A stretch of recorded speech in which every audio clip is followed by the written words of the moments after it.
Hello मंगलवर्स। अगर आपको emotional और थोड़ी सी मैजिकल कहानियाँ पसंद है तो आप बिल्कुल सही जगह पे आए हैं। मैं मनीषा, आपका स्टोरी टेलर, और मैं आपको मांगा स्टोरी बिल्कुल इजी और सिंपल वे में एक्सप्लेन करूंगी। तो आप चैनल को सब्सक्राइब करें और चले मिलकर खो जाए मांगा की दुनिया में। तो स्टोरी का नाम है the Prince is your everything. तो स्टोरी के स्टार्ट में एक लड़के को दिखाया जाता है जो कि किसी चीज को सोचते हुए अपने मन में बोलता है कि मैं उन्हें कुचल दूंगा, बर्बाद कर दूंगा। और सेम टाइम पे एक लड़की को दिखाया जाता है जो अपने मन में सोचते हुए बोलती है मैं उन्हें बेइज्जत करके छोड़ दूंगी, उन्हें बहुत ज्यादा दर्द, हताश, पीड़ा में छोड़ दूंगी। वे बिना किसी उम्मीद के दुख झेलेंगे। वो बिना किसी चीज को समझे हुए शतरंज का एक मोहरे की तरह बस उनका यूज किया जाएगा और जब उनसे काम निकल जाएगा तो उन्हें फेंक दिया जाएगा। उसके बाद हमें उसी लड़के को दिखाया जाता है जो कि पूछ रहा होता है क्या बदला लेना ही तुम्हारा जीवन का मकसद है।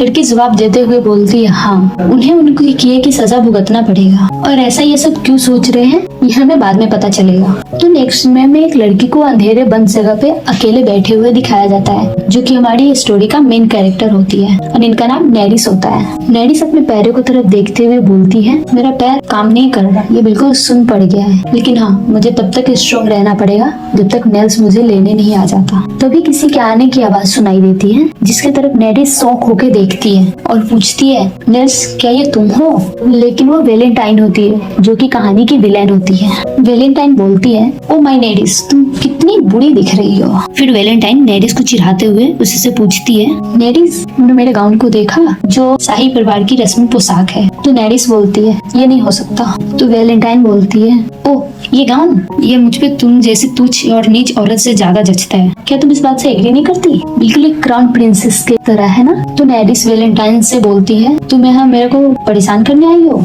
वेलेंटाइन बोलती है नहीं, मैं तुम्हें यहाँ अलविदा कहने आई हूँ। नेरिस बोलती है अलविदा? वेलेंटाइन नेरिस से बोलती है तुम्हारी चालाकी काम आई। तुम इतने लो फैमिली में जन्म लेने के बाद भी तुम्हारा नजर मेरे फैमिली पे है, लेकिन अब जब तुम किसी काम की नहीं रही तो तुम्हें गायब होना पड़ेगा, बिल्कुल एक पालतू कुत्ते की तरह। क्या तुम एग्री हो? फिर नेरिस बोलती है क्या तुम्हारा तो स्टार्टिंग से यही प्लान था, माँ, पिता, तुम और जोसेफ, तुम सब इसमें शामिल थे। नेरिस बोलती है आखिर क्यों तुम सबने मुझे जो बोला मैंने वो सब किया, उसके बावजूद भी मेरे साथ ऐसा क्यों कर रही हो? जोसेफ मैं तुम्हारा मास्टर नेल्सन की बहन हूँ। जोसेफ उसको धक्का देके नीचे बैठा देता है जिससे नेरिस दर्द से कराहने लगती है और बोलती है जो भी हो रहा है क्या ये सब नेल्सन को पता है? वेलेंटाइन मुस्कुराते हुए नेरिस से बोलती है तुम्हारी मूर्खता है जिसकी वजह से तुम इतने समय से हेरफेर किए जा रही हो। तुम नेल्सन की बहन हो, तुम अभी भी ऐसी बकवास बातें कर रही हो। मैं तुम्हें एक दिलचस्प बात बताऊंगी, तुम्हारी माँ को उसी ने मारा था जिसने तुम्हें गोद लिया था। ये सब जो भी हो रहा है ये सभी प्लान के अनुसार ही हो रहा है। तुमने उस नेल्सन पे इतना भोलेपन से भरोसा किया। नेरिस वेलेंटाइन को बोलती है नहीं तुम झूठ बोल रही है, नेल्सन ऐसा कभी नहीं कर सकता। वेलेंटाइन बोलती है मैं इस बात से इनकार नहीं करूंगी कि साम्राज्य से स्वतंत्रता के लिए हमारे घर की बोली तुम्हारे आदेशों का इतने अच्छी तरह से पालन करने की बदौलत बहुत आसानी से हो गई। तो तुम्हारे इनाम के रूप में तुम्हें एक आसान मौत दिया जाएगा जिसमें कोई दर्द नहीं होगा। लेकिन एक बात तो है, एटलीस्ट तुमने मरने से पहले मेरी सच्चाई तो जान ली। लेकिन क्या तुम राजकुमारी कैमली की दया के शुक्रगुजार नहीं होगी जिसने तुम्हें इतनी आसान मौत दी है? फिर हमें कुछ समय पहले की सीन दिखाया जाता है जिसमें राजकुमारी कैमेलिया वेलेंटाइन से बात करते हुए बोलती है कि इस बात का ध्यान रखना कि ये मौत साफ सुथरे से हो जिसका किसी को पता ना लगे। नेरिस आश्चर्य होते हुए सोचती है कि प्रिंसेस कैमेलिया भी इसमें शामिल है। फिर वेलेंटाइन बोलती है तुम हमारे लिए मददगार साबित हुए, बिल्कुल एक शतरंज के गोटियों की तरह। नेरिस मन में सोच रही होती है और बोलती है एक शतरंज की मोहरे की तरह हमारे घर के लिए, हमारे साम्राज्य के लिए मैंने अपना सब कुछ उसको दे दिया। मैंने क्या गलत किया है? क्या इसलिए कि मैं इन आंखों के साथ पैदा हुई हूँ, एक साधारण फैमिली से होने के बावजूद भी मेरा काफी ज्यादा इम्पोर्टेंस है। ये सही नहीं हो रहा, तुम मेरे साथ सही नहीं कर रही हो, मैं तुम्हें श्राप दूंगी, मैं तुम सबको श्राप दूंगी। फिर नेरिस वहीं पे बेहोश होकर गिर जाती है। उसके बाद हमें आगे का सीन दिखाया जाता है जहाँ पे उसकी आंख खुलती है और उसकी आंखों से आंसू आ रहे होते हैं। तो वहाँ पे एक औरत पूछती है नेरिस तुम क्यों रो रही हो? और वो औरत उसके पास आके उसके आंसू पोंछती है। यहाँ पे हमें पता चलता है कि नेरिस सपना देख रही होती है और वो जो औरत होती है उसकी माँ होती है। सीन शिफ्ट होता है वहाँ पे एक घर को दिखाया जाता है जिसमें से आवाज आ रहा होता है, नेरिस डियर हमें अब चलना होगा, क्या तुम तैयार हो? लेकिन जैसे ही वो रूम में एंटर करती है वो बिल्कुल देख के शॉक हो जाती है क्योंकि नेरिस बहुत ही खूबसूरत लग रही होती है। आज उसका अकेडमी का फर्स्ट डे होता है और वो अकेडमी के ड्रेस में रेडी हो रही होती है। नेरिस मुस्कुराते हुए बोलती है, हाँ मैं तैयार हूँ। लेकिन नेरिस की मम्मी तो बिल्कुल शॉक होकर नेरिस को ही देख रही होती है। तो उसी पे नेरिस पूछती है, क्या हुआ मम्मी? नेरिस की मम्मी बोलती है, ओह कुछ नहीं, तुम तो बड़ी हो गई हो। तो नेरिस अपनी मम्मी को बोलती है, आज मैं जा रही हूँ इसलिए आप ज्यादा इमोशनल हो रही हैं। नेरिस की मम्मी बोलती है, खैर वो बात तो है, लेकिन पिछले कुछ दिनों से तुम अलग बिहेव कर रही हो। नेरिस दौड़ कर आती है और अपनी मम्मी को पकड़ लेती है और बोलती है, मैं आजकल कुछ अजीब बिहेव कर रही हूँ, है ना? मुझे लगता है कि मैं एकेडमी जाने को लेकर बस थोड़ा सा नर्वस फील कर रही हूँ, लेकिन अब मैं ठीक हूँ।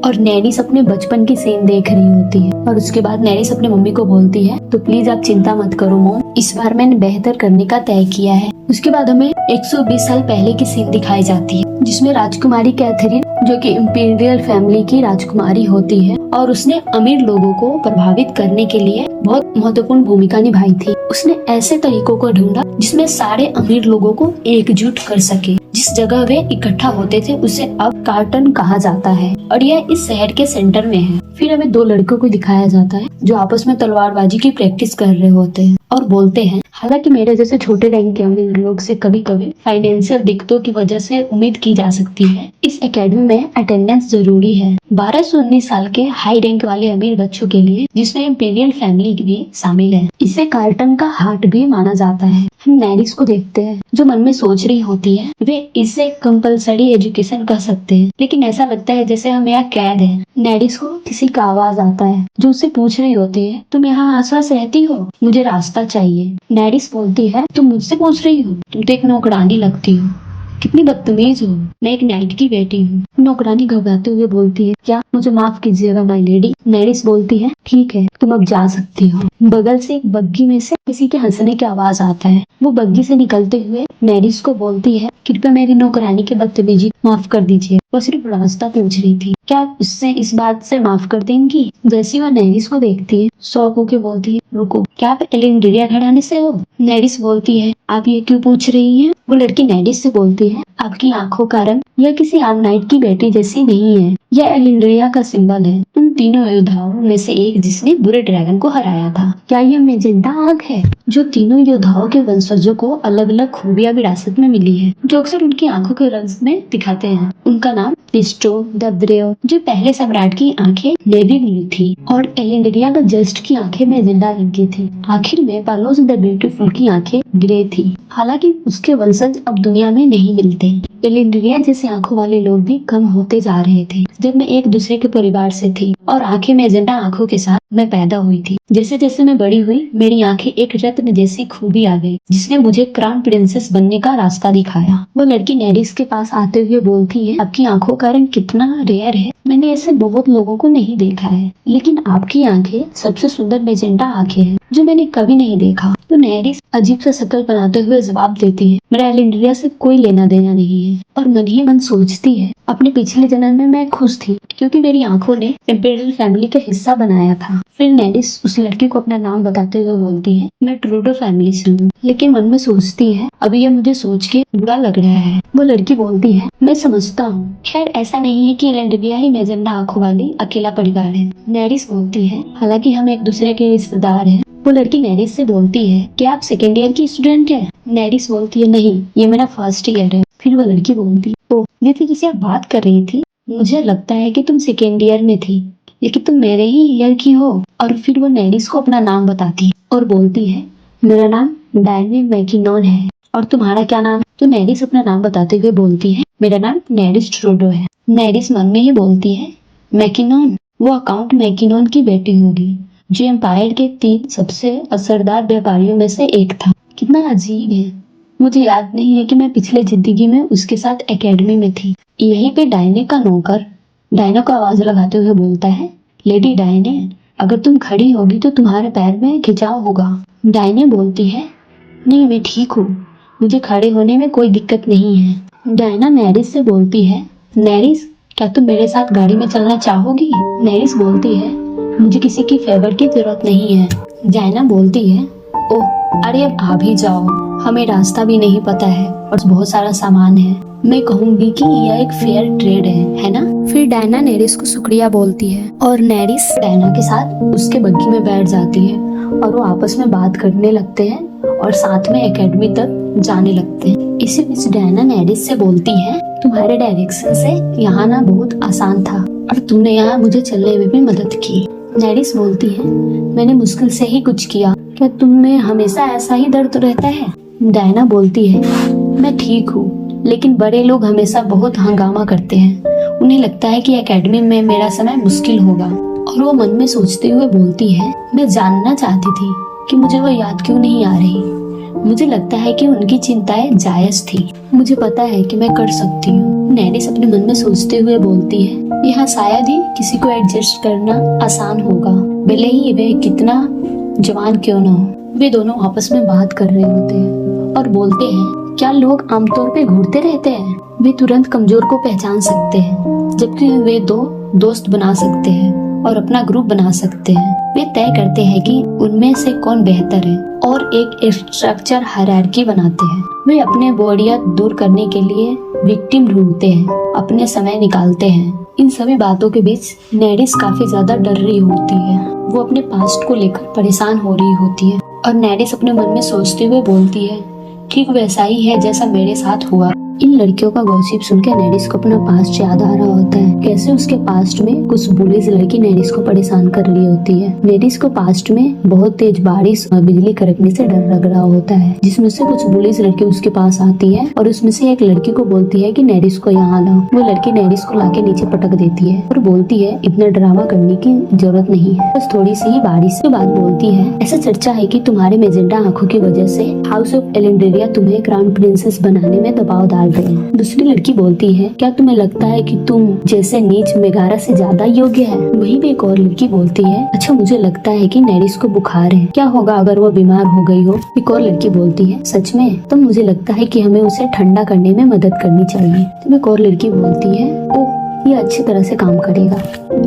ये छोटा सा मछली पैदा करने वाला है, बिल्कुल ट्रूडियो परिवार की घृणित बदबू की तरह। यह बुखार को ठीक कर देता है। अब हमें बताओ, क्या तुम वास्तव में क्राउन प्रिंसेस बनने की कोशिश करने जा रही हो? इस पे नेरिस बोलती है, मुझे कुछ नहीं पता। बुली लड़की बोलती है, अच्छा तुम्हें कुछ नहीं पता? तुम्हारा अज्ञानता ही तुम्हारा इस कंडीशन का कारण है। नेरिस ट्रूयार्ड, कितनी भोली और असभ्य हो। अपने मरने के दिन तक तुम हमेशा ऐसे ही रहोगी, अज्ञानी, अनाड़ी और मूर्ख। सीन शिफ्ट होता है और हमें नेरिस को दिखाया जाता है अपने क्लासरूम में बैठे हुए। उसके टीचर सभी से पूछते हैं एम्बिशन के बारे में, जिसमें नेरिस सोचती है एम्बिशन। फिर हमें एकेडमी के टीचर को दिखाया जाता है जो कि बोल रहा होता है, तीनों योद्धाओं की महत्वाकांक्षा उन्हें ड्रैगन क्वीन बने रहने और विस्टार एम्पायर के लिए एक मजबूत नींव बनाने में मदद की। मुझे उम्मीद है कि इस साल के नए स्टूडेंट्स नोबल एकेडमी के गर्वित अटेंडेंस के तौर पर और विस्टार एम्पायर के सम्मानित नागरिक। नेरिस अपने मन में सोच रही होती है, विस्टार एम्पायर के सम्मानित नागरिक अभी से संतुष्ट नहीं होंगे, बल्कि एक बेहतर भविष्य के लिए कोशिश करेंगे, इनकी इच्छा अपनाएंगे। टीचर बोलता है, मुझे उम्मीद है कि आप नोबेल एकेडमी की सोच को अपने दिलों में बसा लेंगे। इस तरह ओपनिंग सेरेमनी खत्म होती है। मेन हॉल में डॉर्मेट्रिक सुपरिटेंडेंट आपको डॉर्मेट्रिक दिखाएंगे। फिर सभी लोग क्लासरूम से निकल जाते हैं। फिर कोई बोलता है हमें यहाँ जाना चाहिए। फिर हमें डायना को दिखाया जाता है जो कि नेरिस से बोल रही होती है, नेरिस हम यहाँ चले? डायना देखती है नेरिस अपने मन में कुछ सोच रही होती है और बहुत ज्यादा डर रही होती है। उसके आंख से आंसू आ रहे होते हैं। नेरिस अपने मन में सोच रही, मैं बहुत ज्यादा भोली और भद्दी हूँ, मैं मरने तक ऐसे कैसे रहूंगी, मैं अज्ञानी, अनाड़ी, मूर्ख। डायना नेरिस से बोलती है, नेरिस जवाब देते हुए बोलती है, मैं ठीक हूँ, मुझे लगता है कि मैं बस थोड़ी नर्वस हूँ। डायना नेरिस से बोलती है, लेकिन तुम बहुत पीली दिख रही हो, क्या तुम्हें पक्का यकीन है कि तुम ठीक हो? फिर कुछ लोगों को दिखाया जाता है जो आपस में बातें कर रहे होते हैं। क्या है वो प्रिंस एबलस है और मार्कस लाइकेंड्रोस की बेटी नहीं है? क्या वो क्राउन प्रिंसेस के रोल के लिए मुकाबला कर रही है? लेकिन क्या हिज हाइनेस का पहले से कोई लवर नहीं है? लेकिन फिर भी मैंने सुना है कि हाई सोसाइटी में उसके बारे में बातें हो रही है। इसके अलावा हम यहाँ मेगारा लाइकेंड्रोस के बारे में बात कर रहे हैं। हम नेरिस को देखते हैं जो कि एकेडमी के बाग में टहल रही होती है और मन में सोच रही होती है कि मुझे यकीन नहीं हो रहा कि मेगारा को देखकर मेरा इतना स्ट्रॉन्ग रिएक्शन हुआ। मुझे सच में खुद को संभालने की जरूरत है। नेरिस को किसी का आवाज आता है और वो नेरिस से पूछ रहा होता है, तुम कौन हो? हम अभी भी ब्रेक पे हैं तो मुझे नहीं लगता कि यहाँ पे कोई होगा। तुम कौन हो और तुम यहाँ क्या कर रही हो? तुम एक नई स्टूडेंट लग रही हो, क्या तुम भटक गई हो? और यहाँ पे हम देखते हैं कि ये लड़का भी स्टोरी का मेन कैरेक्टर होता है जो कि पॉप का छोटा भाई होता है। नेरिस उस लड़के को देखकर अजीब सा शक्ल बनाते हुए मन में बोलती है, मैंने अपनी पिछली जिंदगी में हमेशा यही शॉर्टकट इस्तेमाल किया था। फिर नेरिस उस लड़के से बोलती है, मैं यहाँ पे न्यू हूँ लेकिन मैं भटकी नहीं हूँ और वो तुम्हारे मुंह में पेजल लेड है ना, स्कूल में इनकी इजाजत नहीं है। वो लड़का गुस्सा होते हुए नेरिस को बोलता है, तुम्हारे जैसे बच्चों को ऐसी चीजें कैसे पता, और वैसे भी इससे तुम्हारा कोई लेना देना नहीं है। नेरिस बोलती है, वैसे भी अगर तुम इस पत्ते को रोज चबाओगे तो तुम्हें इसकी लत लग सकती है और तुम मर जाओगे। वो लड़का बोलता है, रेन पायल, तुमने कहा था तुम नई हो लेकिन तुम्हें मेरा नाम कैसे पता? हमें पता चलता है कि उस लड़के का नाम रेन पायस होता है। नेरिस मुस्कुराते हुए बोल, क्योंकि तुम पहले के पोप टैसिटस 7th के छोटे भाई हो तो तुम वो खुद से नहीं ले सकते थे, किसी ने तुम्हें दिया होगा। रेन पायस शौक होते हुए बोलता है, तुम्हें कैसे पता? नेरिस अपने मन में सोचते हुए बोलती है, रेन पायल अपनी पिछली बार की वजह से अकेले मर गए। वहीं पे रेन पायस को देखते हैं, उसके मुंह से पत्ता गिर चुका होता है और वो बोलता है, ओ नहीं मेरे पत्ते, ये मुझे बहुत मुश्किल से मिला था। नेरिस अभी भी मन में सोच रही होती है और बोलती है, मुझे इसके बारे में पहले कभी नहीं पता था लेकिन अब मुझे लगता है कि मैं समझ सकती हूँ कि क्या हुआ था। ओमनिटस थर्ड, अभी के पोप पहले के पोप के भाई रेन को अपनी आंखों का कांटा समझते थे। जब रेन अपने पूरे परिवार को खोने का दुख मना रहा था तो ओमनिटस ने अपनी एक आदमी को उसके साथ खड़ा कर दिया, कोई ऐसे जिस पर वो भरोसा कर सके। ओमनिटस ने जरूर रेन को किसी जहरीले जड़ी बूटी की लत लगा दी होगी जिससे उसे बहुत शांति मिलती, इसकी वजह से उसकी मौत धीरे धीरे हुई। रेन बोलता है, ऐसे किसी पर भरोसा मत करो। नेरिस बोलती है, मैं बिना भरोसे की पुजारी नहीं बन सकती। और रेन से बोलती है, मैं मजाक नहीं कर रही, तुम्हें सावधान रहना होगा। तो रेन बोलता है कि तुम्हें क्या लगता है कि तुम मेरी जिंदगी में दखल दे सकती हो? नेरिस अपने मन में सोचते हुए बोलती है, मैं किसी ऐसे इंसान से बदला लूंगी जिसने मुझे नुकसान पहुंचाया हो और मैं यह पक्का करूंगी कि उनको इसका एहसास हो। फिर नेरिस रेन से बोलती है, अगर आपकी इतनी कम उम्र में ड्रग्स की लत से मौत हो गई तो ये शर्म की बात होगी, इसलिए आपको सच में रुक जानी चाहिए। फिर नेरिस मन में सोचते हुए बोलती है, चाहे कोई बड़ा हो या बच्चा, कोई भी कमजोर को चलने की हिम्मत नहीं करता है। इस तरह का अन्याय यहाँ नोबेल एकेडमी में अक्सर होता है। मुझे पता चला मैं अपनी जिंदगी के इस समय पर क्यों लौटा हूँ, यही मेरी बुरी किस्मत शुरू हुई। हर कोई को इसकी कीमत चुकाने पर मजबूर करूंगी। सीन शिफ्ट होता है और हमें एकेडमी का सीन दिखाया जाता है जिसमें कुछ लड़कियां आपस में बात करते हुए बोलती है, हमें तो हाउस ऑफ कार्टर के मेल स्टूडेंट्स का इंतजार है जो तलवारबाजी, जादू, पॉलिटिक्स और धर्म की ट्रेनिंग देते हैं। इसके उलट भी हाउस एंड फीमेल स्टूडेंट्स के लिए और रिलीजियस स्टूडेंट के साथ कोर सब्जेक्ट्स भी सिखाए जाते हैं। फिर हमें नोबेल एकेडमी के बारे में बताया जाता है जिसमें नोबेल एकेडमी में क्लास इन 2 हाउस में बटी होती है।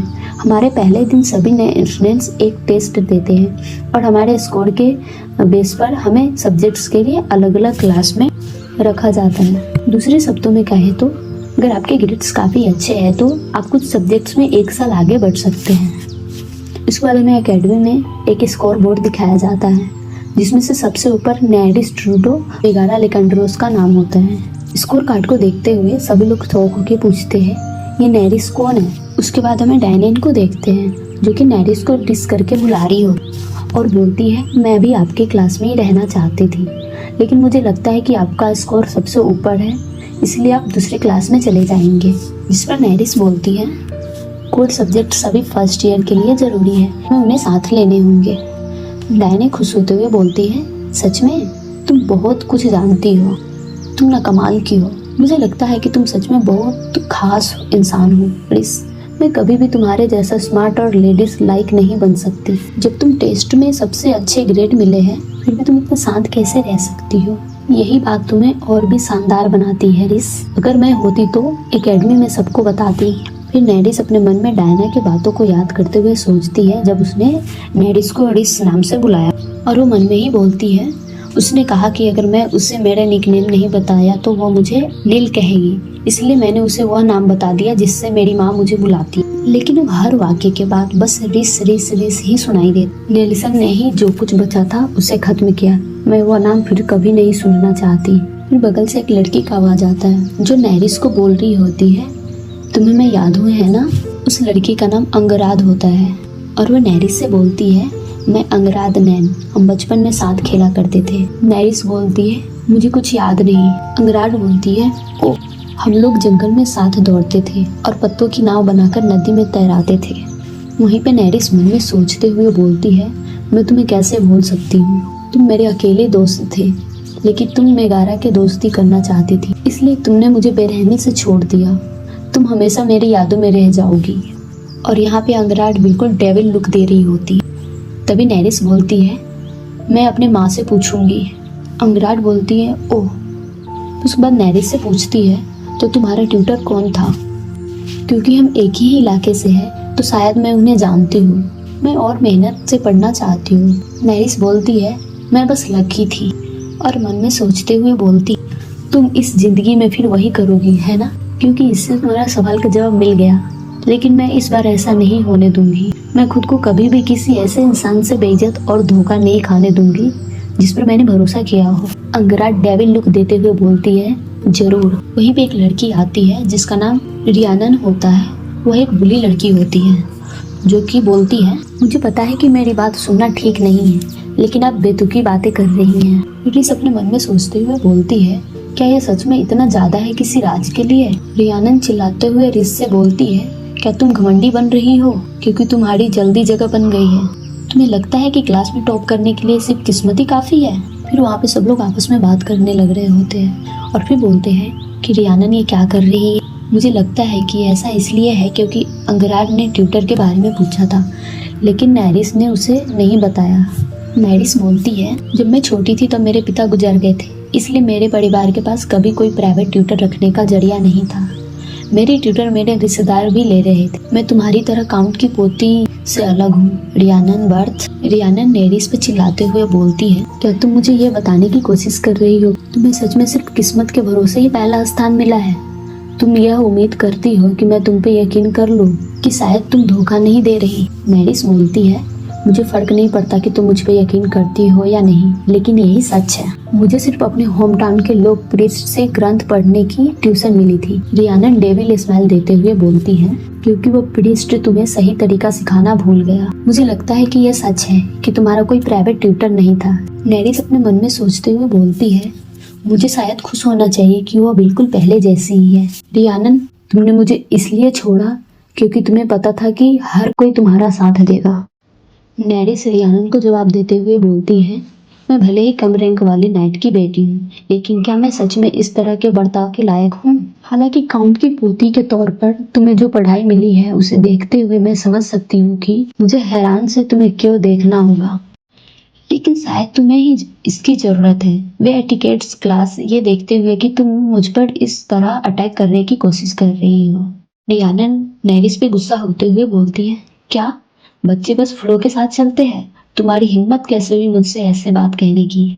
तुम ऐसी बात करने वाली होती कौन हो? तुमने अपना स्टेटस देखा है? डायनेन आती है। रियानन पे चिल्लाते हुए बोलती है, तुम बात करने वाली हो? तुमने अपना स्टेटस दिखाने के लिए उसे लड़ाई की और तुम उसके सभी जवाब का मजाक उड़ा रही हो। फिर वहाँ पे सभी लोग आपस में बात करने लग रहे होते हैं और बोलते हैं, मुझे तो यह किसी तरह की हीन भावना से ज्यादा कुछ नहीं लगता।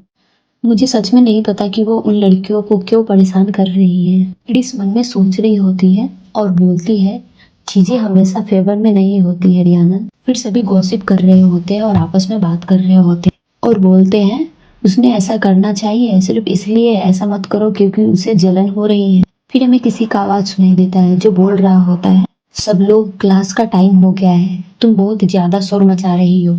जो कि मेगारा होती है जो नैरिस से बोलती है, रियानन को तुमसे थोड़ी सी जलन हो रही है, उम्मीद है तुम समझ जाओगी। वैसे तुमने कहा था कि तुम्हारा कोई ट्यूटर नहीं है, यह कमाल की बात है कि तुम्हें इतने अच्छे नंबर मिले हैं। मेगारा मुस्कुराते हुए नैरिस से बोलती है, क्योंकि यह हमारी पहली मुलाकात है तो मैं अपना परिचय देती हूँ। मैं मेगारा लाइक रेड रोज। तुम फर्स्ट ईयर और मैं सेकेंड ईयर उम्मीद है हम साथ में रह पाएंगे नेरिस। मेगारा नेरिस के पास आते हुए बोलती है, नेरिस फर्स्ट आने के लिए कॉन्ग्रेचुलेशन, पर मुझे लगता है कि हाउस इवेंट से स्पॉन्सर होने के लिए तुम्हें बहुत अच्छा होना होगा। वहीं पे हमें क्लास टीचर का आवाज सुनाई देता है जो कि बोल रहा होता है, क्लास शुरू होने वाली है, तुम सब वहाँ खड़े क्यों हो, सब लोग बैठ जाओ, मैं आज तुम्हारे एग्जाम स्कोर और क्लास शेड्यूल दे दूंगा। वहीं पे नेरिस अपने मन में सोच रही होती है और बोलती है, मेगारा तुमने मुझे कुछ कहने का मौका नहीं दिया, मुझे उम्मीद है कि हम इस बार मिलजुल कर रहेंगे। अकेडमी में पहले सेमेस्टर की शुरुआत में ही स्ट्रॉन्ग और वीक के बीच का फर्क साफ हो जाता है। क्लास टीचर इलेक्ट्रो इस्लामी को बुलाते हुए बोलते हैं, तुम लिखने में काफी टैलेंटेड हो, तुम्हारा पेपर पढ़ने में दिलचस्प था। इडालिया केंडल तुम्हारे ओवरऑल स्कोर एवरेज से ऊपर थे, प्रैक्टिकल में मुझे कि तुम्हारी नॉलेज अलग दिखी। लेडीज अपने मन में सोचते हुए बोलती है, कौन स्ट्रॉन्ग है और कौन वीक है ये तय करने का स्टैंडर्ड क्या है, मुझे वीक का हिस्सा क्यों कहा गया और ऐसे बुरे बर्ताव का शिकार क्यों बनाया गया। टीचर मेगारा को बुलाते हुए बोलते हैं, मेगारा लाइकेंड्रोस तुम बहुत अच्छा किया हो, कुल मिलाकर दूसरा सबसे अच्छा तुम्हारा ही स्कोर है, तुम कुछ सब्जेक्ट्स में 1 साल आगे बढ़ गई हो, इसलिए अपनी क्लास में आने से पहले अपना शेड्यूल जरूर चेक कर लेना। मेगारा अपना स्कोर कार्ड लेते हुए टीचर को थैंक यू बोलती है। वहीं पे कुछ लड़कियां मेगारा के बारे में बात करते हुए बोलती हैं, वाओ हाउस ऑफ लाइकेंड्रोस के लोग सच में एक अलग ही लेवल पे हैं, वो बहुत जबरदस्त दिख रही है। आगे टीचर नेरिस को बुलाते हुए बोलते हैं, नेरिस क्लियर्ड। नेरिस खड़े होते हुए बोलती है, यस सर। उसका 2 स्कोर कार्ड लेने के लिए सर के पास जा रही होती है। रास्ते में ही वो मेगारा के पास से गुजरती है और अपने मन में सोच रही होती है, मेगारा ये देखना सच में काफी दिलचस्प है कि बचपन में तुम कैसी थी। मुझे याद है कि तुम हमेशा मासूम दर्शक बनकर मुस्कुराती रहती थी, लेकिन अब तुम्हारे चेहरे पे लिखी हुई भावनाएं देखने में काफी मजेदार है। टीचर नेरिस को उसका स्कोर कार्ड देते हुए बोलती है, तुम्हारा जवाब काफी दिलचस्प था, तुमने बहुत बढ़िया किया, तुम्हारा कोर क्लास में बाकी सब्जेक्ट्स में तुम 1 साल आगे कर दिया गया है। नेरिस टीचर को थैंक यू बोलती है और मन में सोचती है, मैं हमेशा से जानना चाहती थी कि तुम सब मुझे इतना परेशान क्यों कर रहे हैं। नेल्सन ने भी मुझे अपने साथ रखा और उसने अपने फायदे के लिए मेरा उपयोग किया। उसकी बहन वेलेंटाइन शायद मुझसे नफरत करती थी क्योंकि मैं एक बाहरी इंसान के तौर पर क्राउन प्रिंसेस बन गई थी और मैं इतनी घटिया खानदान की पत्नी, मैं क्राउन प्रिंस एबलेस्ट के लिए कांटा बनने वाली थी। लेकिन अकेडमी के बच्चों के पास मुझसे नफरत करने का कोई वजह नहीं थी, खास करके मेगारा के लिए तो बिल्कुल भी नहीं। ऐसा नहीं है कि वजह जानने से अब कुछ भी बदलेगा। वहीं पे कुछ बुलीज लड़कियां नेरिस की तरफ देखते हुए बोलती हैं, देखो कितनी घमंडी बन रही है, वो अपनी जगह पहले ही भूल चुकी है। फिर नेरिस अपने मन में बोलती है, तो बस यही था, मैं एक छोटे रैंक की नाइट की बेटी हूँ और फिर भी मैंने एग्जाम में उससे आगे निकल गई और मेरे पास ये अनोखी आंखें हैं। इसकी वजह से वे लोग मुझसे जलते थे और खुद को कम समझते थे। यह बात समझ में आती है, भले यह सतही सही हो, लेकिन जलन जैसी बेसिक भावनाएं भी होती हैं। डायने नेरिस के पास आके नेरिस से बोलती है, वो अंगराट नैन है ना, क्या तुम्हें पक्का पता है कि तुम उसे नहीं जानती। नेरिस बोलती है, मुझे पक्का पता है कि मुझे वो बिल्कुल याद नहीं है। डायने बोलती है, तो फिर तुम सही हो। फिर नेरिस डायने से बोलती है, डायने तुम्हें जल्दी ही क्लास में जाना है। डायने बोलती है, हाँ मुझे अभी वहाँ जाना है, तुम्हारा क्लास अलग है नेरिस। नेरिस बोलती है, मेरी अगली क्लास से पहले मेरे पास थोड़ा सा टाइम है, इसलिए मैं स्कूल में थोड़ा सा घूम कर आती हूँ। डायने बोलती है, काश मैं आपके साथ जा सकती। नेरिस डायने से बोलती है, हम फिर कभी जा सकते हैं, ठीक है ना। डायने खुश होकर बोलती है, तूने वादा किया था है ना। वहीं पे डायने की नौकरानी आके बोलती है, माय लेडी अब आपका जाने का टाइम हो गया है। डायने बोलती है, मुझे पता है, और वो इससे बोलती है, मैं तुमसे बाद में मिलूंगी, ठीक है, अब गुड बाय। और नेरिस डायने को थैंक यू बोल और नेरिस अपने मन में बोलती है, मैं जैकारिया लाइब्रेरी में अपनी प्राइवेट जगह पर जाना चाहती हूँ। बहुत पहले संत जकारिया ने एम्पायर की मेडिकल तरक्की में बहुत बड़ा योगदान दिया था। उनकी उपलब्धियों के कारण एम्पायर ने उनके नाम पे ये लाइब्रेरी बनवाया था। हालांकि जब अमीर लोगों ने इस नज़रअंदाज किया, टेक्निकली स्टडी के लिए लाइब्रेरी हमेशा लगभग खाली रहती थी। लाइब्रेरी में एक जगह थी जहाँ लोग बिल्कुल नहीं थे और यह मेरे बुरे एकेडमी के दिनों में मेरे लिए एक तरह की पनाह घर थी। यह सोचने के लिए सबसे अच्छी जगह थी कि मुझे आगे क्या करना चाहिए। कम से कम मैं तो यही करने का प्लान बना रही थी। वहीं पे हमें एक लड़के को दिखाया जाता है। इस स्टोरी का तीसरा मेन कैरेक्टर होता है जो एक प्रिंस होता है और प्रिंस नेरिस से पूछता है, तुम कौन हो और तुम्हें इस जगह के बारे में कैसे पता? नेडिस अपने मन में सोचते हुए बोलती है, यह तो मुझे पूछना चाहिए था। यह पहली बार है जब मैं इस सुनसान जगह पर किसी से मिली हूँ। प्रिंस नेडिस की तरफ तलवार करते हुए बोलता है, बोलो तुम कौन हो? ये भी हम नेडिस को देखते हैं जो अपने मन में सोच रही होती है। वो बोलती है, क्लेडविन मेंडलेज। वो अकेला साम्राज्य का एकमात्र ग्रैंड ड्यूक घराने का सदस्य और उत्तराधिकारी था। अकादमी से स्नातक होने पर उसने अपने घर के सभी बुजुर्गों को बाहर निकाल दिया, जिन्हें सबसे पहले अपने दावे का विरोध किया था। साम्राज्य के उत्तरी भूमि पर शासन करना शुरू कर दिया। एवलेस और अन्य अमीरों ने उनका मजाक उड़ाया। उसने एक बर्बर निर्दयी राक्षस के रूप में प्रचारित किया। हमें मेरे पूर्व जीवन में मिलने का कभी मौका नहीं मिला। मुझे कभी लगा नहीं था कि हम यहाँ पे ऐसे मिलेंगे।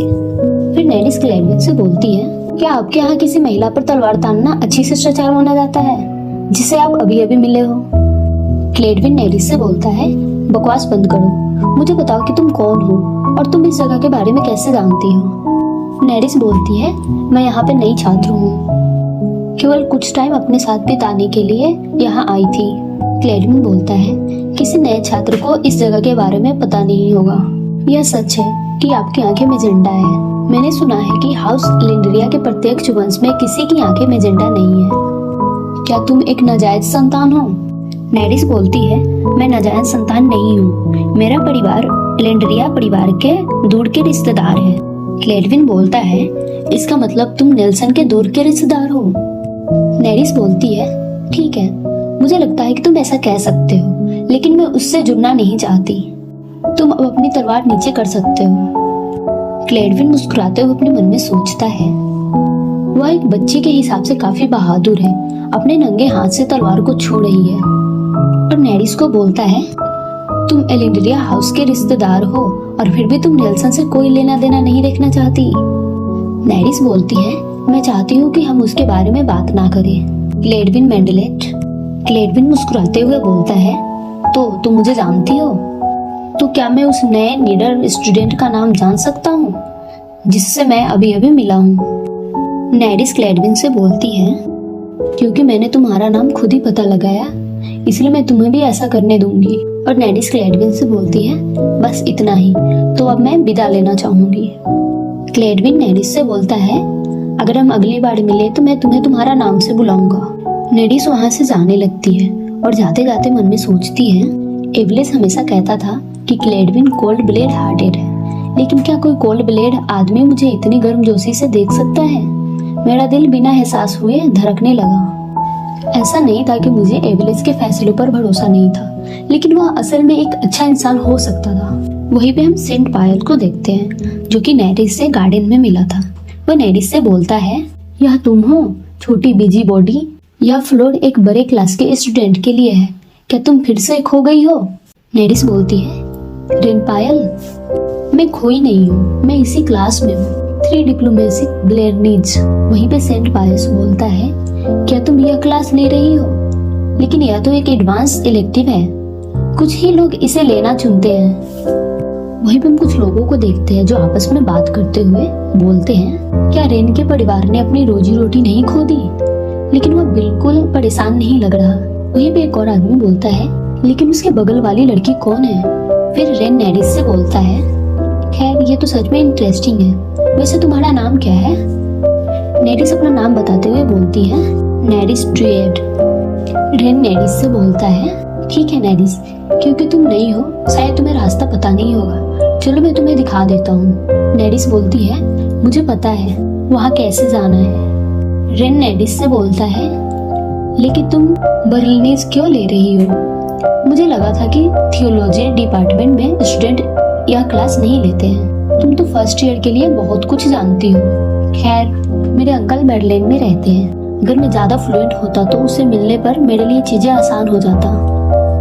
यहीं पे नेडिस अपने मन में सोच रही होती है, पायल ब्रदर्स के अंकल क्या यहाँ ओमलेट्स के करीब जान पहचान वाले नहीं है? मुझे उन्हें अपने अंकल से सावधान रहने के लिए बोलना पड़ेगा। फिर नेडिस क्लास में एंटर होती है। वहीं पे हम मेगाडा को देखते हैं, जो कि नेडिस को बोलती है, ओ माय नेडिस, मुझे नहीं पता था कि तुम भी इसी क्लास में होगी, तुम्हें देखकर बहुत अच्छा लगा। अगर मुझे पता होता कि हम एक ही क्लास में रह रहे हैं तो मैं तुम्हारे लिए सीट बचा लेती, लेकिन मैंने पहले से ही महारानी के बगल वाली सीट ले ली है। नेरिस अपने मन में सोचते हुए बोलती है, ऐसा हो ही नहीं सकता कि उसे पता ना हो। नए स्टूडेंट में मैं केवल अकेला थी जिसने सभी टेस्ट सब्जेक्ट्स में परफेक्ट स्कोर हासिल किया था। वहीं पे हम डायना को देखते हैं जो नेरिस को देखते हुए काफी ज्यादा खुश हो रही होती और बोलती है, तुम बहुत स्मार्ट हो रिस, तुम बहुत जीनियस हो।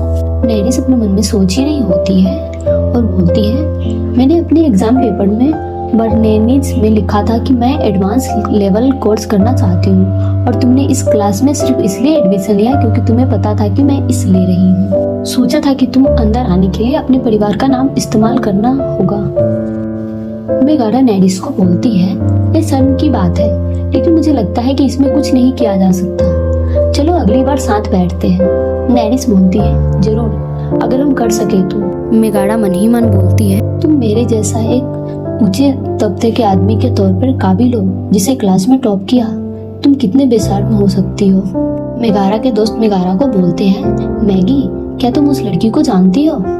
मेगारा बोलती है, नहीं, लेकिन उसने एग्जाम में सबसे अच्छा स्कोर मिला था। मेगारा का दोस्त बोलता है, ओह, तुम्हारा मतलब उससे है जिससे परफेक्ट स्कोर मिला था।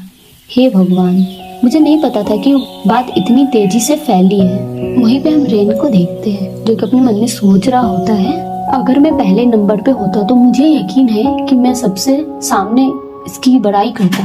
वो उसका मजाक उड़ा रहे हैं, काश मैं ऐसा कर पाता, लेकिन मेरा उतना कोई दोस्त नहीं जितने तुम्हारे हैं। मेगारा, वैसे भी मैं इस एडवांस कोर्स में अकेले फर्स्ट ईयर स्टूडेंट के तौर पर शुरू करने के लेकर परेशान था, लेकिन मुझे राहत है कि मैं तुम्हें एडमिशन लेने का कामयाब रहे। इसका मतलब है कि मैं अब अकेला नहीं रहूंगा। मेगारा बोलती है, क्या ऐसा है? खैर मैं यहाँ आकर खुश हूँ। वहीं पे रेन को देखते हैं जो कि नेरिस की तरफ देखते हुए मुस्कुरा रहा होता है और अपने मन में बोलता है, मुझे उसकी तारीफ करनी होगी। वो आदमी की बेइज्जती को खूबसूरती से कहने में माहिर है। नेरिस अजीब सा शक्ल बनाते हुए बोलती है, क्या? तो रेन बोलता है, कुछ नहीं। फिर हमें क्लास टीचर को दिखाया जाता है जो कि सभी स्टूडेंट से बोल रहा होता है, जिसने भी इंटरनेशनल पॉलिटिक्स साइंस लिया है वो मुझे पहले से ही जानता होगा, लेकिन हैरानी है। फिर वो अपना नाम बताते हुए बोलता है, मैं वॉल्टेयर हूँ, मैं तुम्हारा बर्लिनीज इंस्ट्रक्टर बनूंगा। मुझे भरोसा है कि तुम सबके पास मेरे पहले दिए गए बर्नेलीज पैसेज को रिव्यू करने के लिए काफी समय होगा। और एक बच्चे को बोलते हैं, तुम इस पैसेज का ट्रांसलेट करो, उसमें जो भी कॉन्टेक्स्ट दिया गया है और जो भी सिचुएशन दिए गए हैं सभी को एक्सप्लेन करना और थोड़ा तेज बोलना। लेकिन वो लड़का काफी घबरा रहा होता है। वहीं पे हम नेरिस को देखते हैं जो अपने मन में सोच रही होती है, सर वोल्टेयर एक डिप्लोमेटिक हुआ करते थे। यह कोई हैरानी की बात नहीं है कि उन्होंने इस तरह का पैसेज चुना है। फिर टीचर मेगारा को बोलते हैं, ठीक है मेगारा लैंकेड्रोस, अपना ट्रांसलेशन हमें पढ़कर जोर से सुनाओ। फिर हम मेगारा को देखते हैं जो भी काफी खुश हो रही होती है और खड़ी होकर पैसेज को ट्रांसलेट करने लगती है और बोलती है, किंगजे लिंग्विस्टन ने गैलीलियो विंडमिल्स को बेहतर बनाने की कोशिश की, लेकिन फंड की कमी ने उनकी कोशिश में रुकावट डाली, जिससे नाकामी मिली और इसी वजह से उनकी हत्या कर दी गई और स्थानीय लोगों के द्वारा।